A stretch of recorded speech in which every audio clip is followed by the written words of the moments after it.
وَإِن تُبْدُوا مَا فِي أَنفُسِكُمْ، اور اگر تم ظاہر کرو جو کچھ تمہارے جی کے اندر ہے، او تخفوہ، یا اسے چھپا لو، یحاسبکم بہ اللہ، اللہ تعالیٰ اس کے اوپر بھی حساب لے گا۔ یہ بہت خطرناک معاملہ ہے میرے بھائی۔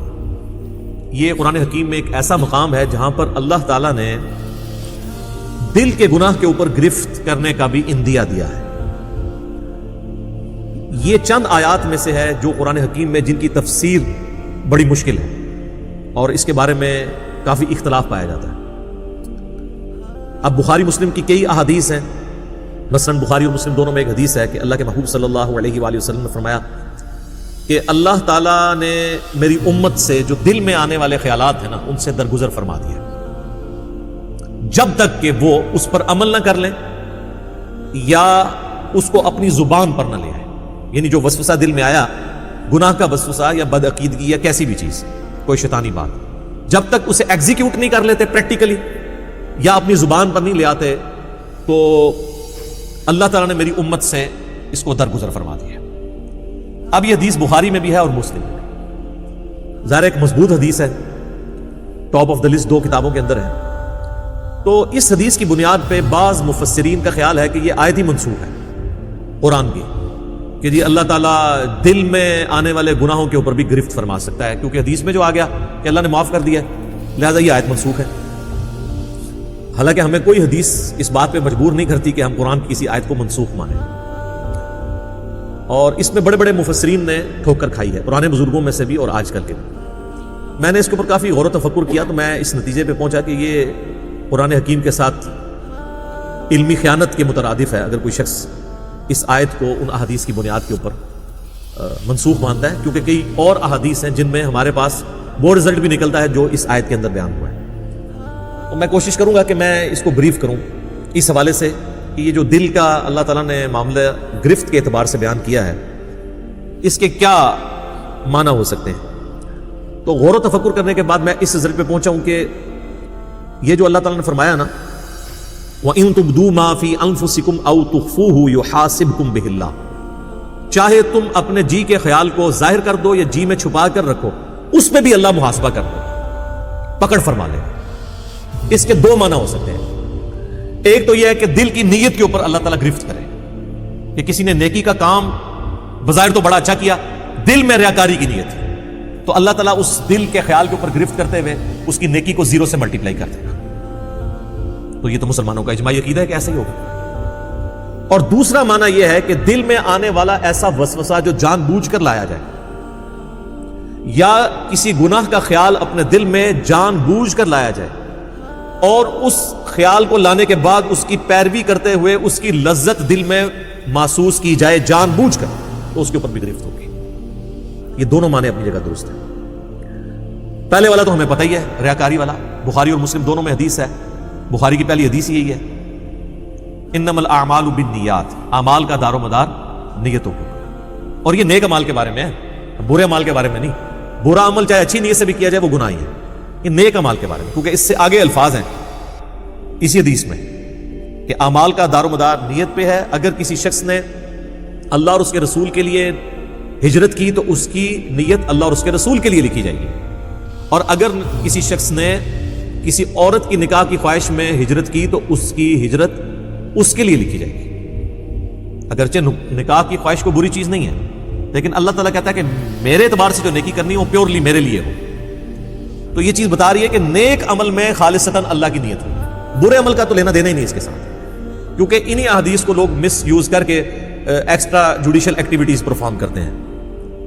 ہمارے مولویوں کے ورغلائے ہوئے لوگ بھی اور ہمارے بعض ریاستی اداروں کے ورغلائے ہوئے لوگ بھی، وہ کہتے ہیں نیت تو ہماری اچھی تھی، اگرچہ کام برا کر دیا، بندہ مار دیا، خیر اللہ تعالیٰ معاف کرے گا۔ نہیں، تو میری اس کے اوپر پہلے سے ویڈیوز آ چکی ہیں، آپ یوٹیوب پہ جا کے لکھیں ایکسٹرا جوڈیشل کلنگ ان اسلام، جو یہ آپ کو پتہ ہے سائی وال انسیڈنٹ ہوا تھا، اس پہ میں نے یہ ساری پھر چیزوں کو بریف بھی کیا تھا قرآن اور احادیث کی روشنی میں۔ تو یہ نیک عمال کے بارے میں ہے کہ اگر وہ نیک عمل اچھی نیت سے ہوگا، اللہ کے لیے ہوگا تو اجر ملے گا، اور اگر اللہ کے لیے نہیں ہے تو اجر 0 سے ملٹیپلائی، ختم۔ اسی کو سپورٹو صحیح مسلم کی حدیث ہے کہ اللہ تعالیٰ تمہاری شکلوں اور مال کو نہیں دیکھتا، دلوں اور اعمال کو دیکھتا۔ شکل خوبصورت ہے، مال اللہ کی راہ میں کوئی خرچ بھی کر رہا ہے، لیکن دل میں نیت کسی اور چیز کی ہے، اللہ نے دل کو دیکھنا ہے اور پھر اعمال بھی اچھے ہونے چاہیے، اس چیز کو بھی دیکھنا ہے اللہ تعالیٰ نے۔ اسی کو سپورٹیو صحیح مسلم کی ایک اور حدیث جو میں نے کئی دفعہ بیان کی ہے، قیامت والے دن اللہ تعالیٰ کی بارگاہ میں ایک شہید، ایک قرآن کے عالم اور ایک سخی کو پیش کیا جائے گا۔ اللہ تعالیٰ شہید کے سامنے اپنی نعمتیں گنوائے گا اور پھر پوچھے گا کہ تجھے میں نے اتنا کچھ دیا، اس کے بدلے میں تو نے کیا کیا؟ وہ کہے گا یا اللہ جان ہی تو تھی، تیرے لیے دے دی۔ واقعی یہ تو بات حقیقت ہے کہ انسان سب سے زیادہ کسی کے لیے یہی کر سکتا ہے کہ اپنی زندگی دے دے۔ تو اللہ تعالیٰ فرمائے گا کہ تم نے جان اس لیے دی کہ لوگ تمہیں بہادر سمجھے، تو دنیا میں تمہیں تمہارا اجر مل چکا۔ پھر اللہ تعالیٰ اسے اوندے منہ گھسیٹ کر جہنم میں پھینک دے گا۔ اللہم اجرنا من النار، آمین۔ پھر ایک قرآن کے عالم کو بلایا جائے گا، اللہ تعالیٰ فرمائے گا میں نے تجھے قرآن کا علم دیا، تو اس کے بدلے میں تو نے میرے لیے کیا کیا؟ تو کہے گا یا اللہ میں اتنے لوگوں کو قرآن سکھاتا تھا تیری رضا کی خاطر، علم سکھاتا۔ اللہ تعالیٰ فرمائے گا کہ تم نے یہ سب کچھ اس لیے کیا کہ لوگ تمہیں قرآن کا عالم کہیں، قاری کہیں، اور آج کے دور کے اعتبار سے تیرے نام کے پیچھے بھی 10 دمیں لگی ہوں اور آگے بھی 10 دمیں لگی ہوں۔ دیکھا نہیں آپ نے علماء کے اشتہاروں پہ نام اتنے مشکل الفاظ لکھے ہوئے ہوتے ہیں، حالانکہ وہ الفاظ بھی شرما رہے ہوتے ہیں کہ کس کے ساتھ لگا دیا۔ تو تجھے دنیا میں کافی لوگوں نے تیری تعریف کی ہے، میرے ہاں تیرے لیے کوئی اجر نہیں، تو اجر دنیا میں لے چکا ہے جس مشہوری کے لیے تو نے کیا تھا، تو اوندا منہ کر کے دوزخ میں اسے بھی پھینک دیا۔ پھر اللہ تعالیٰ ایک سخی کو بلائے گا کہ تجھے اتنا مال دیا، تو نے میرے لیے کیا کیا؟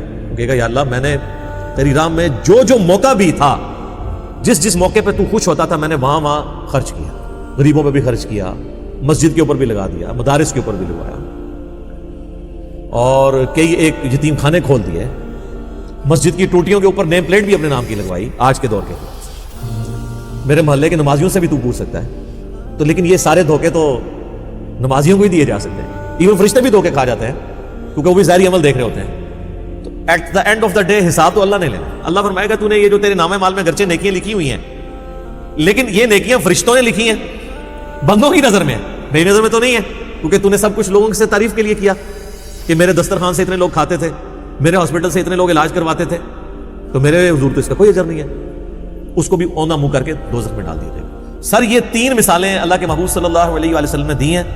اگر آپ میں سے کوئی شخص سمجھتا ہے کہ دنیا میں ان 3 نیکیوں سے بڑی کوئی نیکی ہو سکتی ہے تو میرے سامنے لے آئے۔ کیا شہید ہونے سے بڑی کوئی نیکی انسان اللہ کے لیے کر سکتا ہے؟ اور اگر کسی نے یہ نہیں کیا ہے، قرآن کی تعلیم سیکھنے اور سکھانے سے بڑی کوئی نیکی کر سکتا ہے؟ بخاری کی حدیث ہے تم میں سب سے بہتر وہ جو قرآن سیکھے اور سکھائے، اور بخاری مسلم کی ایک اور حدیث ہے کہ 2 ہی لوگ ہیں جن پہ رشک کیا جا سکتا ہے۔ اگر تم نے حسد کرنا جائز ہوتا نا تو 2 ہی لوگ ہیں جن سے انسان کو حسد کرنا چاہیے، ایک جسے اللہ نے قرآن کا علم دیا اور وہ لوگوں کو سکھاتا ہے، اور دوسرے جسے اللہ نے مال دیا اور وہ اللہ کی راہ میں خرچ کرتا ہے، اور تیسری نیکی یہاں پہ بھی مال ہی ہوئی ہے۔ یعنی اس کائنات میں سب سے بڑی 3 نیکیاں یہی ہو سکتی ہیں: شہادت، قرآن کا علم سیکھنا اور سکھانا، اور اللہ کی راہ میں صدقہ اور خیرات کرنا۔ یہ 3 نیکیاں بھی برباد ہو جائیں گی اگر اللہ کے لیے نہیں کی۔ ایون اگر اس میں کسی کو شریک بھی کیا تھا تب بھی برباد۔ مسند احمد میں حدیث ہے جس نے کسی کے دکھلاوے کے لیے نماز پڑھی گویا اس نے شرک کیا۔ اب مجھے بتائیں دکھلاوے کے لیے کون نماز پڑھ سکتا ہے؟ یہ کوئی اتنا آسان کام ہے؟ ہاں چلے چاند ایک لوگ پڑھتے ہوں گے شاید، جس طرح وہ ہمارے قریبی دوست بتانے لگے کہ آپ کو پتا ہے جو پاکستان کے ایک فارمر پریزیڈنٹ تھے ضیاء الحق صاحب، ان کی پالیسی سے 1000 اختلاف، لیکن ایک دیندار آدمی تھا، تو نمازی بڑا پکا تھا وہ۔ تو وہ کہنے لگے کہ انہوں نے لیاقت باغ آنا تھا، کہتے ہیں میری ڈیوٹی اس وقت میں نیا آفیسر بھرتی ہوا تھا، پھر تو خیر وہ 22ویں گریڈ میں ریٹائر ہوئے، تو کہنے لگے کہ میری ڈیوٹی تھی کہ صدر صاحب کو آپ نے وضو کروانا ہے نماز عصر کے لیے۔ تو کہتے ہیں جب وہ آئے تو میں نے ان کو کہا کہ سر میں نے پانی آپ کے لیے گرم کر کے رکھا ہوا ہے، سردیاں تھیں۔ تو کہنے لگے بیٹا مجھے پتا تھا نماز عصر کا ٹائم ہے تو میں گھر سے وضو کر کے آیا ہوں۔ تو کہتے ہیں نماز کا ٹائم ہوا تو اب چونکہ صدر صاحب نماز پڑھ رہے ہیں تو لوگ بغیر وضو کے ہی پیچھے کھڑے ہو گئے۔ ظاہر پتہ ہوتا ہے اپنے ساتھیوں کا کہ یہ تو کبھی زندگی میں انہوں نے کبھی نماز نہیں پڑھی، وضو بھی نہیں کیا، جا کے کھڑے ہو۔ جس طرح یہاں پہ کئی سیاسی لیڈر جو ہیں وہ جب کسی کے جنازے پہ جاتے ہیں تو اسی طریقے سے وہ جا کے کھڑے ہو جاتے ہیں، نہ ان کو نماز جنازہ آتا ہے نہ وضو کا طریقہ آتا ہے، وہ دنیا داری کے طور پر۔ تو مسند احمد کی حدیث کے الفاظ ہیں جس نے دکھلاوے کے لیے نماز پڑھی اس نے شرک کیا، جس نے دکھلاوے کے لیے روزہ رکھا اس نے شرک کیا، جس نے دکھلاوے کے لیے صدقہ کیا اس نے شرک کیا۔ نماز تو ہے ہی اللہ کے لیے، تو پھر شرک کیسے آ گیا؟ یعنی اللہ کے ساتھ نیت بھی کسی نے کر لی کسی اور، حتیٰ کہ سنن ابن ماجہ میں یہ الفاظ بھی ہیں کہ اگر کوئی شخص نماز پڑھ رہا ہے اور اس نے یہ محسوس کیا کہ اسے کوئی دیکھ رہا ہے اس کی وجہ سے وہ اپنا سجدہ لمبا کر رہا ہے، تو سجدہ تو اللہ کے لیے کر رہا ہے لیکن زیرو سے ملٹیپلائی ہو جائے گا، ریاکاری میں آ جائے گا۔ اسی لیے ریاکاری کو شرک اصغر کہا گیا، چھوٹا شرک۔ بڑا ایک جلی شرک ہے نا کہ اللہ کے ساتھ کسی کو شریک ٹھہرانا، ایک یہ ہے کہ اللہ کے ساتھ شریک تو کسی کو نہ ٹھہرانا، لیکن جو اللہ کے لیے اعمال کر رہے ہیں نا اس کی جزا مخلوق سے بھی ڈیمانڈ کرنا، ریاکاری، دکھلاوا، یہ بھی شرک کی کیٹیگری میں فال کرتا ہے۔ اللہم لا تجعلنا منہم، اے اللہ ہمیں ان میں سے نہ کرنا جو اس طرح کے فتنوں کا شکار ہیں، آمین۔ اچھا جی، اب آج دوسرے معنی کی طرف، وہ ہے دل میں محکم خیال لانا گناہ کا، برائی کا۔ تو اس کو سپورٹیو وہ حدیث ہے، بخاری اور مسلم دونوں میں حدیث ہے کہ نبی صلی اللہ علیہ وآلہ وسلم نے فرمایا کہ آنکھ کا زنا دیکھنا ہے، کان کا زنا سننا ہے، ہاتھ کا زنا پکڑنا ہے، پاؤں کا زنا چل کر جانا ہے، اور نفس یعنی دل تمنا کرتا ہے اور شرمگاہ اس کی تصدیق کرتی ہے۔ تو وہاں پہ نبی علیہ السلام نے ایک ایک جو عضو ہے نا اس کی برائی کا ذکر کیا اور نفس کا بھی ذکر کیا۔ اگر کسی نے برائی کا خیال جان بوجھ کر اپنے جی میں لا کر اس سے لذت حاصل کی تو فرشتوں کو تو نہیں پتا اس کا، لیکن اللہ کے حضور اس کی گرفت ہوگی، وَلِعَوْذُ بِاللَّهِ تَعَالَى۔ اللہ کو کوئی نہیں پوچھ سکتا، سورۃ الانبیاء میں ہے نا، لا يُسْأَلُ عَمَّا يَفْعَلُ وَهُمْ يُسْأَلُونَ۔ اللہ کو کوئی نہیں پوچھ سکتا کہ اس نے کوئی کام کیوں کیا، اللہ ہر ایک کو پوچھ سکتا ہے، وَهُمْ يُسْأَلُونَ، کہ تم نے یہ کام کیا۔ تو اللہ تعالیٰ دل کے خیالات کے اوپر بھی گرفت فرما سکتا ہے، وَلِعَوْذُ بِاللَّهِ تَعَالَى۔ البتہ وہ حدیث اپنی جگہ ایک تسلی والی ہے بخاری اور مسلم میں کہ اللہ تعالیٰ نے میری امت سے دل کے خیالات کے اوپر درگزر فرما دیا ہے جب تک کہ اس پر عمل نہ کر لیں یا اس کو اپنی زبان پر نہ لے آئیں، یعنی دل میں آنے والے وسوسوں کو۔ لیکن اس کو بھی اسی اعتبار سے سمجھنا ہوگا کہ یہ بھی وسوسے وہ ہوں گے جو خود بخود آتے ہیں، جو جان بوجھ کے لائے جاتے ہیں نا وہ سر اس کیٹیگری میں نہیں آئیں گے۔ بہرحال اللہ تعالیٰ کی رحمت کا ایک تقاضا بھی ہے، وَكَتَبَ رَبُّكُمْ عَلَى نَفْسِهِ الرَّحْمَةَ، جو سورۃ الانعام میں ہے کہ اللہ نے اپنے اوپر خود سے ایک چیز واجب کر لی ہے کہ میں ہر حال میں رحم ہی کروں گا، جو بخاری مسلم دونوں میں حدیث ہے کہ میری رحمت میرے عرش پہ، میں نے اپنے پاس ایک عبارت لکھ لی تھی مخلوق کی پیدائش سے پہلے کہ میری رحمت میرے غضب پر سبقت لے جانے والی ہے۔ یہ برابر بھی ہوتی نا تب بھی ہمارے لیے مصیبت ہو جاتی، اسی لیے کہتے ہیں کہ اللہ تعالیٰ سے عدل نہیں مانگنا چاہیے بلکہ اللہ تعالیٰ سے اس کا فضل مانگنا چاہیے۔ اللہم انی اسألک من فضلک ورحمتک، آمین۔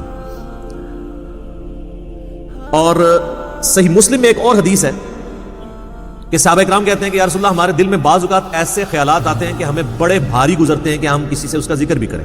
یہ اکثر لوگ پوچھ رہے ہوتے ہیں نا دل میں جناب وسوسے آتے ہیں، نماز میں بھی بعض لوگوں کو آ جاتے ہیں۔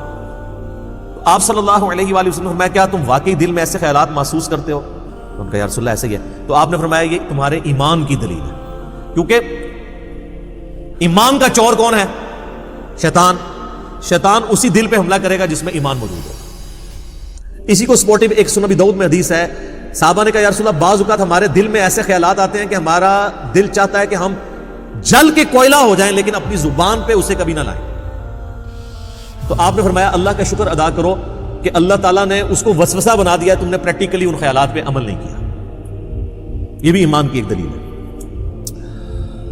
ایک اور زبردست حدیث ہے بخاری اور مسلم میں کہ نبی صلی اللہ علیہ وآلہ وسلم نے فرمایا کہ جب بندہ نیکی کا ارادہ کرتا ہے نا تو اللہ تعالیٰ فرشتے سے فرماتا ہے جو کرامن کاتبین ہیں کہ میرے بندے کی ایک نیکی لکھ لو، کیے بغیر ہی ارادے کے اوپر۔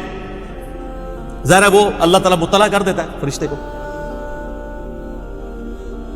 اور جب وہ نیکی کرتا ہے نا پھر اللہ تعالیٰ فرماتا ہے اب اس کی نیکی کو 10 سے لے کر 700 گنا تک بڑھا دو، جس طرح اللہ تعالیٰ ان کو گائیڈ کرتا ہے کہ جس کا جو لیول ہے اس کے اعتبار سے 10 تو ملنا ہی ہے نا، جو سورۃ الانعام میں باقی صورتوں میں آیا کہ جو ایک نیکی لے کے آئے گا اس کے بدلے اسے 10 دی جائیں گے، جو بخاری مسلم میں آیا کہ نمازیں تو 5 پڑھی جائیں گی لیکن ثواب 50 کا ملے گا، 10 گنا۔ اور جب میرا بندہ برائی کا ارادہ کرتا ہے تو اللہ تعالیٰ فرماتا ہے کہ اس کی برائی نہ لکھو کیونکہ صرف اس نے ارادہ کیا، اور اگر وہ برائی سے رک جائے تو اللہ تعالیٰ فرماتا ہے ایک نیکی لکھو کیونکہ اس نے برائی کو جو چھوڑا یہ بھی ایک نیکی ہے۔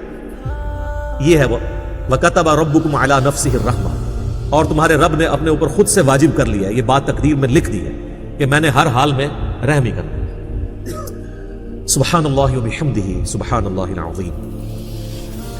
تو اور جب وہ برائی کرتا ہے تو پھر اللہ تعالیٰ فرماتا ہے کہ اس کے بدلے ایک ہی برائی نکلے، نیکی کے بدلے 10، برائی کے بدلے 1۔ بخاری و مسلم میں ایک اور حدیث ہے کہ شیطان انسان کے جسم میں خون کی طرح گردش کرتا ہے، اور مسلم شریف میں حدیث ہے کہ ہر انسان کے ساتھ ایک جن ہے شیطان، کیونکہ شیطان جنات میں سے ہے، جو اسے برائی کی طرف بلاتا ہے، اور ایک فرشتہ ہے جو اسے اچھائی کی طرف بلاتا ہے۔ صحابہ نے جرأت کر کے پوچھا یا رسول اللہ آپ کے ساتھ بھی؟ تو آپ فرمایا ہاں میرے ساتھ، لیکن اللہ تعالیٰ نے میرے ساتھ جو جن اٹیچ تھا اسے میرا مطیع کر دیا، اب وہ نیکی کے کاموں میں میری مدد ہی کرتا ہے، یعنی وہ بھی مجھے نیکی کی طرف لگاتا ہے۔ یہ پروٹوکول صرف پیغمبروں کا ہے، ما ضل صاحبکم وما غوی، تمہارے نبی نہ کبھی بہکے ہیں نہ کبھی بہرا چلے۔ صحیح مسلم میں ایک اور حدیث ہے کہ ایک صحابی نے حضور کو شکایت کی کہ یا رسول اللہ میں نماز پڑھتا ہوں تو مجھے برے برے خیالات آتے ہیں، وسوسے آتے ہیں۔ تو آپ نے فرمایا یہ خاص شیطان ہے جو آ کے وسوسے دلاتا ہے، جب تم نماز کی حالت میں اس طرح کے وسوسے محسوس کرو، اور نماز کے سوا بھی، اگر نماز میں ہے تو نماز کے سوا بھی، تو 3 دفعہ پڑھو اعوذ باللہ من الشیطان الرجیم، یعنی میں اللہ کی پناہ مانگتا ہوں راندہ درگاہ کیے ہوئے شیطان سے، اور اپنے بائیں طرف 3 دفعہ تھوک دو۔ اب یہ فزیکلی تھوکنا نہیں ہوگا، بس صرف زبان سے ہلکا سا ایسے، بس۔ یہی بخاری مسلم میں ہے کہ اگر کوئی شخص برا خواب دیکھ لے تو وہ اٹھتے ہی اعوذ باللہ من الشیطان الرجیم پڑھ کے 3 دفعہ بائیں طرف تھوک دے، تو اللہ تعالیٰ اس خواب کے شر سے اسے بچا لے گا، کیونکہ وہ برے خواب شیطان کی طرف سے ہوتے ہیں۔ تو نماز کے دوران بھی اگر کسی کو خیال آئے تو وہ یہ کر سکتا ہے۔ باقی یہ خیالات آنے کی کئی ٹیکنیکل ریزن بھی ہیں۔ پورا دن آپ دنیا کے کاموں کا حساب کتاب کریں گے تو نماز کے اندر کوئی سوئچ تو نہیں ہے جو آپ آف کر کے نماز میں داخل ہو جائیں گے، ظاہر ہے۔ اس کے لیے پھر اسی لیے تو کہا گیا کہ بھئی اذان کی آواز سنو، مسجد کی طرف چلو، وضو کرو گے، اس کے بعد سنتیں ادا کرو گے، پھر کہیں دماغ آہستہ آہستہ آہستہ سٹیبل ہوتے ہوتے تو کہیں فرض نماز کے لیے جا کے پھر سٹیبل ہوگا۔ اور اگر ہر وقت دنیا داری کا معاملہ چلتا رہیں گے، یعنی نماز شروع کرنے سے پہلے بھی آپ فون سن رہے ہیں، اور نماز کے دوران بھی فون آپ کا چل رہا ہے، اور نماز سلام پھیرتے بھی آپ فون سن رہے ہیں، تو تسی پھر کہتے مٹی پڑنی ہے نماز، پھر تو خیالات ہی آئیں گے نا۔ اور دوسرا نماز کا اگر ترجمہ نہ آتا ہو، آپ کو پتہ نہ ہو آپ اللہ کے سامنے کیا عرض کر رہے ہیں، پھر بھی نہیں ظاہر ہے۔ تو یہ زیادہ تر جو لوگ کہتے ہیں خیالات آتے ہیں، یہ 99% لوگوں کے ساتھ یہ مسئلہ ہے کہ وہ ٹھیک آ رہے ہوتے ہیں خیالات، جو وہ کر رہے ہوتے ہیں وہی کچھ آ رہا ہوتا ہے۔ وہ ٹیکنیکلی اس معاملے کو ہینڈل کرنے کی ضرورت ہے، اور سب سے بڑی ہینڈلنگ کسی بھی برے وسوسے کی یا خیال آنے کی یہ ہے کہ اس کی طرف توجہ نہ دی جائے۔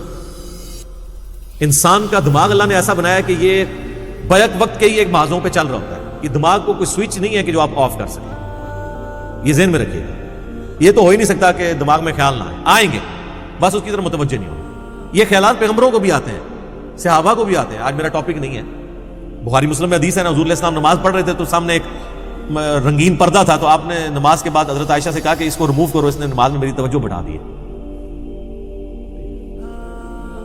اور صحیح بخاری میں امام بخاری لے کے ہیں کہ حضرت عمر فاروق رضی اللہ تعالیٰ کہتے ہیں بعض اوقات میں اپنی جنگ کی پلاننگ نماز میں کر رہا ہوتا ہوں۔ ظاہر جنگ کی تو ٹینشن ہی اکلاتا ہے نا سر، ایک بندہ جب بارڈر پہ کھڑا ہوا ہے تو اس وقت وہ خوشو سے نماز نہیں پڑھے گا، وہ تو ظاہر ایک حالت جنگ میں، اس لیے قرآن میں نماز خوف کہا گیا اسے۔ اور دیکھیں آپ سورہ نساء میں ہے کہ جب نماز خوف ہے نا تو وہ آپ نے جس طرح پڑھنی ہے، اس کے بعد جب تم امن کی حالت میں جاؤ تو خوب اللہ کا ذکر کیا کرو، کیونکہ وہ تسلی کا موقع تمہیں ذکر کرنے کا ملے گا۔ خوف کی حالت میں تو پھر اسی قسم کی نماز ہوگی نا۔ لیکن اگر آپ نے پوری زندگی حالت خوف بنائی ہوئی ہے، کاروبار کے ٹھپ ہو جانے کا خوف، تو پھر تو میں کہتا ہوں ایسی زندگی پہ لعنت ہے، اور فوراً سے پہلے اللہ کی طرف رجوع لانا چاہیے انسان کو۔